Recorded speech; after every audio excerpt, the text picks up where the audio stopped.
Sanibonani namhlanje ngikhetha ukufaka imizi yami emibili la. OseThekwini lo engikuwona. Ngizophinda futhi ngifake noSedamini. Ake nje ungixoxele lapho ukhona ukuthi wena ngokwakho uhamba namuphi umuzi kaKingvaka wasebukhosini. Uhamba noSedamini noma ngabe uhamba nolapha eThekwini. Ake nje let us talk, asikhulume. Kubalekile phela ukuthi sibuye sixoxeleni. Uthini lapho ukhona?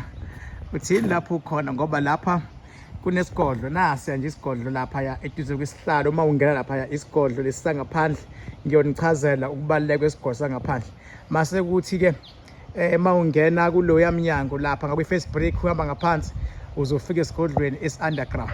So awutshele mina ke ukuthi uthini wena, ukhethani, ukhetha iTheku noma ukhetha ukuba semakhaya le, ukhetha eDamini emakhaya noma ukhetha ukuthi la. Yabo, tshela mina uKingvaka nje sike sixoxele, sizoba namaholiday amnandi, niphephe kuKhisimusi, niphinde niphephe futhi nango New Year's Eve.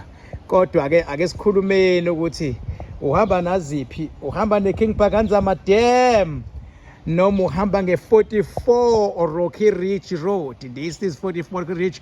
Ake sihambeke siyobheka ukuthi ikuphi eKingvaka Dam. Ake sihambeni siye khona. Let's go siye Kingvaka Dam.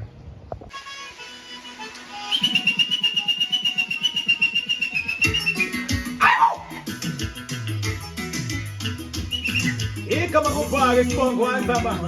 Athi ngavile bathi ngibonile. Athi ngenzile bathi Kingvaka udakwe yile. Ikwele fuka. Yikho bafakaza. Awuthendekile khena laye.